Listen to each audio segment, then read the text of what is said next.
The Torah portion of this week is the portion of Ekev.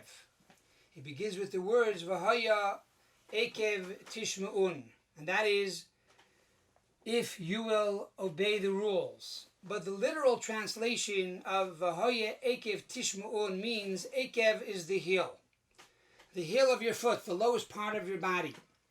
V'haya Ekev Tishma'un.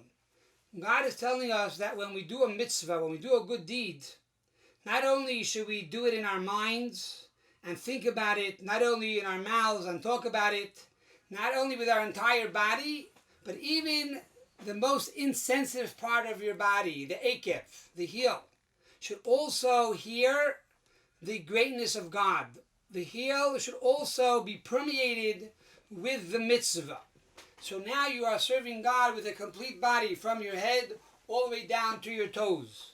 And that is really the meaning of V'haya Ekev Tishma'un. And I want to extrapolate on this concept today, V'haya Ekev Tishma'un, and focus on a very important concept, and that is the 30th anniversary of the passing of my grandfather.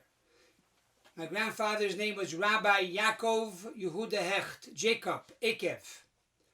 The name Yaakov means Yud Ekev, that the Yud, which is the name of God, the letter Yud alludes to the name of God because it is the first letter in the name of God, the Tetragrammaton, the Yud and the Hey and the Vav and the Hey. And in Hebrew, when you simply write the first letter, that implies the entire word. It's called the Rosh Tevis, the head of the word. So the head of Yaakov is Yud, and Ekev means the heel. The reason he was given that name was because he was holding on to the heel of his brother. He was given that name because he was holding on to the heel of his brother Esav, and therefore he was given the name of Yaakov. We know that a name that a parent gives a child is by divine providence. A name that a parent gives a child is through Ruach HaKodesh, divine spirit. The parent is given an insight like a prophet to be able to give the child the correct name, because the name that you give a child is the lifeline, is the numerical computation and the combination of life force that goes from the soul into the body and gives that person nourishment and vitality throughout the rest of their life. My grandfather of blessed memory, who we celebrate today his 30th passing, Rabbi Jacob J. Hecht, his name is Yaakov, which means Yud Ekev, to bring God down into the heel. Besides the fact that he himself as a person was permeated with exuberance and vitality and enthusiasm and dynamism as a person, and did everything with his complete body, he was also a person that inspired many, many people, and he brought God down to the masses. As the Rebbe, the Lubavitcher Rebbe, spoke about him after his passing, my grandfather's main contribution to society and to Yiddishkeit and to the world at large, in addition to all his great accolades and attributes and accomplishments, was the fact that he headed the National Committee for the Furtherance of Jewish Education and the primary organization of Release Time Program. And that was to take children out of public school every week for 1 hour and to teach them about God and spirituality and ethics and values. And of course, he also ran Camp Emunah. We have with us today one of the students and one of the campers of Camp Emunah. So his entire life was infused with Yud Ekev, to bring down the Yud, to bring out godliness, even into the heel, even into the people that were less knowledgeable. And it's interesting to note that on one hand, he was the ambassador of the Lubavitcher Rebbe to go and to hobnob with the higher echelon and meet presidents and prime ministers, etc., etc. And the Rebbe sent him many times to Israel and to Washington, etc., etc. At the same time, even a child who was in Camp Emunah, or a child that was in Release Time Program, connected with Rabbi Hecht on a very personal level, and you didn't feel that he was above you or higher than you or arrogant, but on the contrary, he was totally connected and involved with that individual as a peer, as someone that was his friend and colleague. So the first message over here is Ekev Tishmun, that a person has to know that he has to bring God down even to those who are Ekev, those who are insensitive, and those who lack the knowledge and the sensitivity for spirituality. Each one of us is given this mission in life to teach somebody else and to inspire somebody else. His second name was Yehuda, Judah, and here too Judah represents the concept of the king. Of all the 12 tribes, Judah was chosen to be the king. And the Lubavitcher Rebbe, when he spoke about my grandfather, explained how Yaakov and Yehuda are connected. That Yaakov represents the idea of Torah, the study of Torah. As you know, of the three forefathers, of the three patriarchs, Abraham represents kindness, Isaac represents prayer, and Jacob represents the study of Torah. As it says that Yaakov ish tom yoshev olim, he was a simpleton. It doesn't mean he was simple. It means rather he was complete, for he sat all day in the tents of the study of Torah and learning. And Judah represents kingship. And the Rebbe united these two names together and said the idea of Yaakov is the knowledge of Torah, Yehuda is kingship. It means to bring down the knowledge of Torah to all. For the king is one who is practical. The king has to feed every person in the country. The king is responsible to bring protection and healing and sustenance and provide all the needs of the people. And the king does it with a boldness, with power, with exuberance. And this was his personality, that he taught Torah, he inspired people, but he did it with a tremendous power of pride and exuberance. The power of a king. And this year is a special year because this is the 30th year of his passing. And the name Yehuda, his second name, Judah, equals 30. If you add up the letters of Yehuda, Yud and Hey and Vav and Dalet and Hey, it equals 30. And it says that a king has 30 attributes and has 30 stages and 30 steps. As it says in Ethics of Our Fathers, that a king acquires these 30 levels. So this is a year of kingship in kingship. And the Rebbe went on to say that he started Camp Emunah together with my grandmother, Rebbetzin Chava, Bas Esther Leah, and she should have a complete and speedy recovery. And the Rebbe connected Camp Emunah also to the name of Yehuda. For Yehuda means like Moda Ani, I acknowledge. And that's the idea of Emunah. Emunah is the foundation. And the beginning of any journey, any spiritual journey, is faith. Emunah is faith. That's the meaning of the Camp Emunah. Faith is the beginning of the journey because faith means I don't understand every detail. I don't know everything. However, I acknowledge that there's a higher reality. I acknowledge that there's a greater intellect that created the world and the universe that I must surrender to and be subservient to. And that is Yehuda. After Yehuda, you move up to Yaakov. Yaakov is truth. It says that God gave truth to Jacob.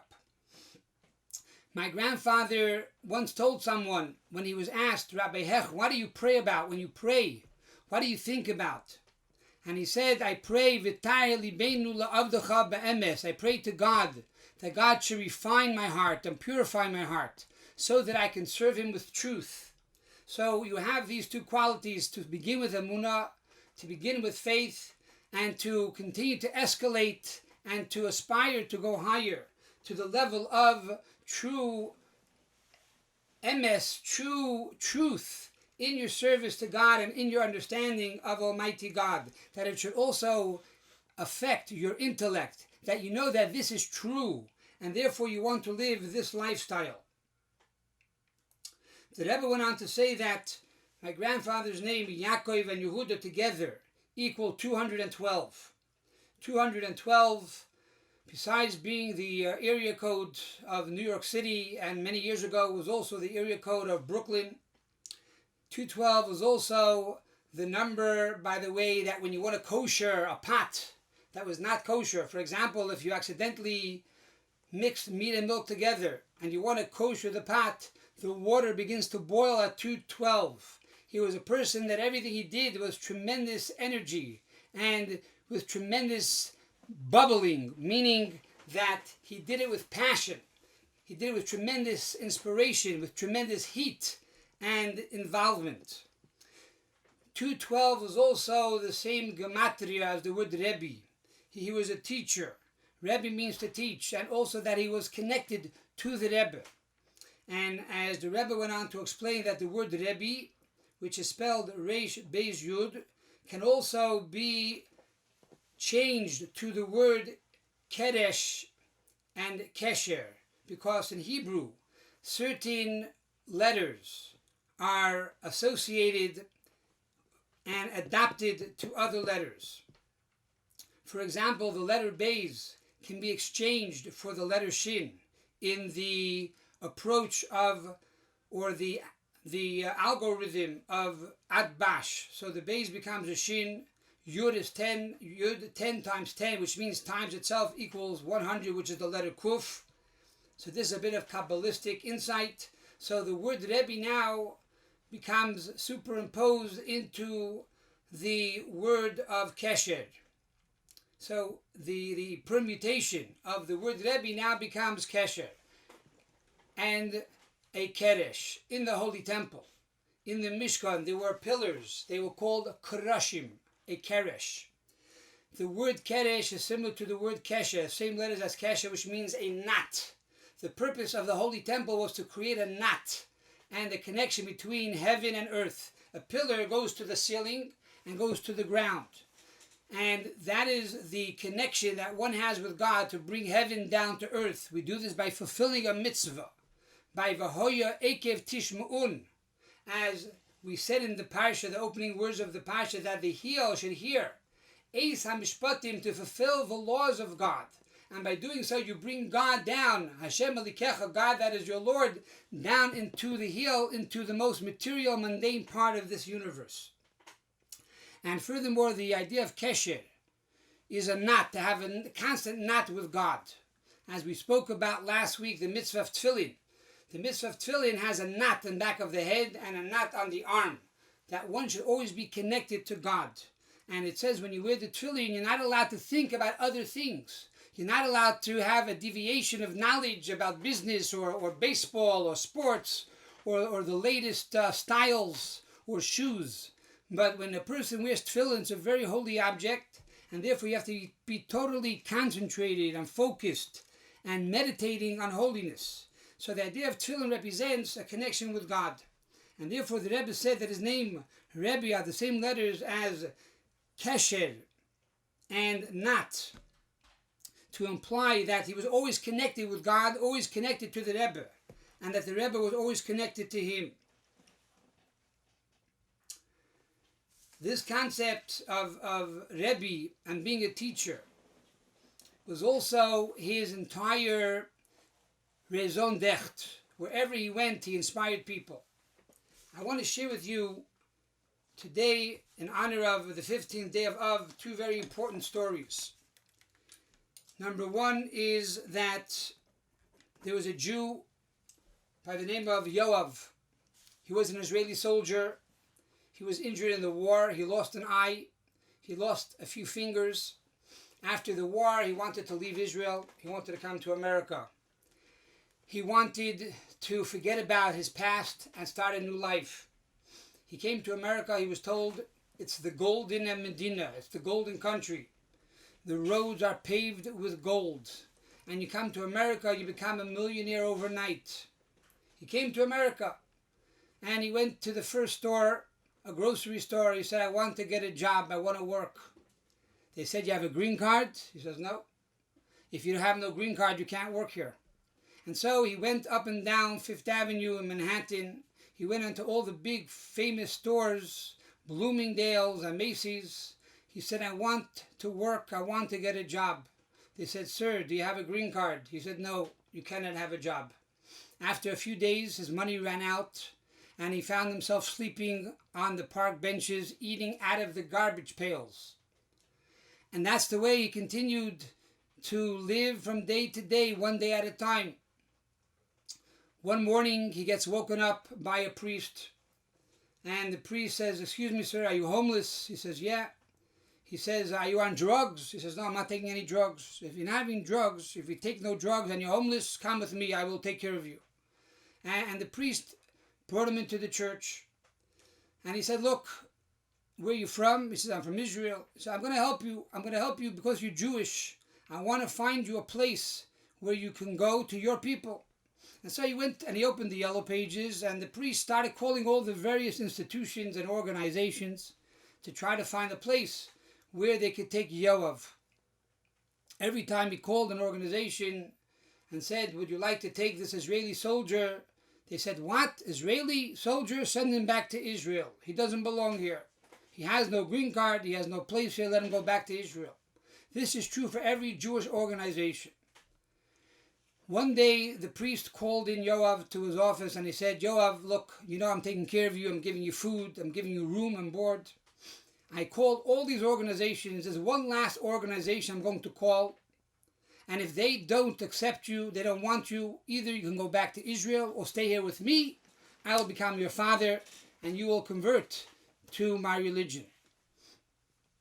The last call that the priest made was to the National Committee for the Furtherance of Jewish Education, my grandfather's organization, and they called the secretary. She picked up the phone, and the priest said, "I am looking for the rabbi. I have someone here from Israel, and if nobody takes him, I'm going to convert him."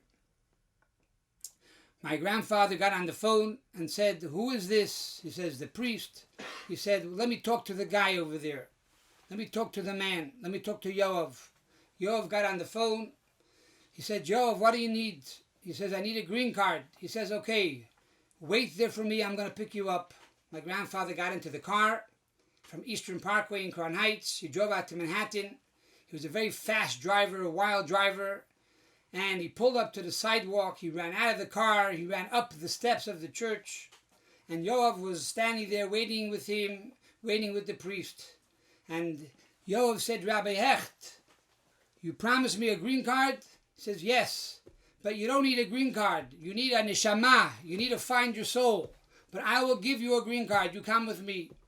Rabbi Hecht took him into the car. He brought him back to Crown Heights.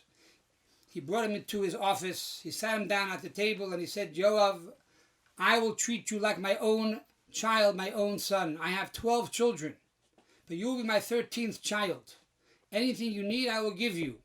Anything you want, you come to me and ask. I will give you a house, a job, and I will give you a green card." And so my grandfather fulfilled his will and this person's request. He got him a job. He got him room and board. He began to process his paperwork for a green card. Unfortunately, while the papers were in the government being processed, the 15th day of Av, today came about 1990, and my grandfather passed away. A few days later, Yoav came to the office. "Where's Rabbi Hecht? He promised me a green card." "Rabbi Hecht? He's not here." "What do you mean he's not here? He told me he's going to get me a green card." "Rabbi Hecht passed away. He's in the cemetery. If you want a green card, you got to go to the cemetery and ask him for a green card." And that's what he did. Yoav went to the cemetery. He went to the grave of my grandfather, and he stood there and he prayed. He said, "Rabbi Hecht, you promised me a green card. You gave me room. You gave me board. You gave me a salary. You gave me a job. But I still need that green card." My grandfather continued to work from heaven to make sure that this person would have his green card. And so this person's wife, Yoav's wife, was working for us. And she told us the story. And I said, "What? My grandfather promised him a green card? I am his grandchild. I will make sure he has a green card." And with my wife Steiny's help, we began to file the papers for him. And he began to work with us. And over the next few years, we were able to attain for him a green card, and eventually he became a citizen. When he became a citizen. He made a big party in his house. He invited us, and my grandmother, Rabbi Hecht, was there as well, and she should have it for Shalema. And he told us that story, how Rabbi Hecht saved him. Rabbi Hecht gave him a job. Rabbi Hecht gave him room and board. And in the zechus and the merit of Rabbi Hecht, he became an American citizen. This was my grandfather. He was dedicated and cared about every single human being, every person. One last story that my uncle Levi told. My grandfather was very close to the Rebbe. He was dedicated to the Lubavitcher Rebbe. And he would go very often into the Rebbe's office for Yechidus, to be with the Rebbe. At one of those occasions, when my grandfather went into the Yechidus with the Lubavitcher Rebbe, he said something that was perhaps a bit disrespectful or a bit loud. And the Rebbe turned to him and said to him, "Would you talk this way to your father?" And my grandfather responded to the Rebbe, "Yes, I would talk this way to my father." And the Rebbe said, "Why? Why would you talk this way to your father?" He said, "Because my father always cared about me, and my father loved me. And because of this, if I had a problem, if something bothered me, I would talk to my father with this emotion. I would talk to my father in this tone of voice. But my father is no longer here. My father passed away," he said. "And now the Rebbe is my father. And therefore I'm talking to the Rebbe the same way." And the Rebbe said to him, "You're correct. I think about you more than your father, and I love you more than your father." This is the meaning of a Rebbe. This is the meaning of a Tzaddik Hader. This is the meaning of a Nasi. This is the meaning of a faithful shepherd, that he thinks about each and every one of us, and he truly loves every single one of us like we are his only child. And therefore, this is the lesson of the Parsha of the week, V'hoye Ekev Tishmon, that it's not enough that our mind understands. It's not enough that our lip produces lip service. It's not enough that our hand gives tzedakah, but this has to effectuate even the Ekev, even our heel, that our entire body should be permeated with the knowledge of God and the love for God and the love for Torah and the love of kindness and charity. Today is the 15th day of the month of Av. The 15th day of the month of Av is considered to be the greatest holiday on the Jewish calendar. And you ask yourself the question, what's the big holiday? The answer is that it's a holiday of the future. This day is designated to be the day of the building of the third temple, a day when we are going to celebrate with the coming of Mashiach. So right now, we don't see the great holiday, but we are told that this will become the greatest holiday. Historically, on this day, the 15th day of the month of Av, the men in the desert that came out of Egypt ceased dying. As you know, there was a terrible decree that was placed upon all the men from the age of 20 to 60, that they would die throughout the 40 years of the desert. Every year on the 9th day of Av, which we just celebrated a few days ago, a fast day, the men of Israel would dig a grave for themselves and lie in that grave. And the next morning, 15,000 men did not get up. And this happened year after year for 40 years, until the final year, the 40th year. They went into the grave on the 9th of Av, and they got up the 10th. Moses said, "Go back again, let's see what happened. Maybe we are off. We miscalculated the calendar." When it reached the 15th day of the month of Av, and the moon was complete, they understood already that they were forgiven. And so Moshe Rabbeinu said to them that you last 15,000 men of the generation that left Egypt, God has forgiven you for your sins. And therefore the death has ceased. The plague is now over. Today is a day when the plague is over. We are suffering from a terrible pandemic. Unfortunately, many lives have been lost. Many people have been ill. And so it's a day historically throughout all the generations when the death, when the plague has ceased when the plague has ended. And so we hope and pray that in this chus, in the merit of my grandfather, Rabbi Yehuda Hecht, ben Rabbi Yeshua, in the merit of all the good deeds we did here this morning by giving charity and praying and studying Torah together, in the merit of the righteous women of Israel, as it says in the Talmud, it was in the merit of the righteous women that our forefathers were redeemed from Egypt, and so too with this exile. It is in the merit of every righteous woman throughout the world who inspires her husband, her spouse, her children, her family, her neighbors, with her kindness and her sweetness, to become better people and to become more generous people and to become more godly people. That we are going to be redeemed from this plague. We are going to be redeemed from this pandemic. We are going to be redeemed from this exile.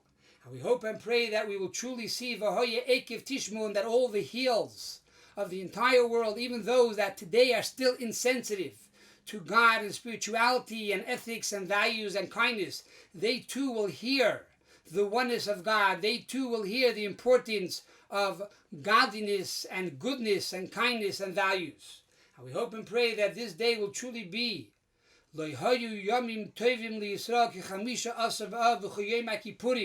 that this will truly be the most glorious day, the most joyous day, the holiday of all holidays, with the coming of Mashiach speedily in our days.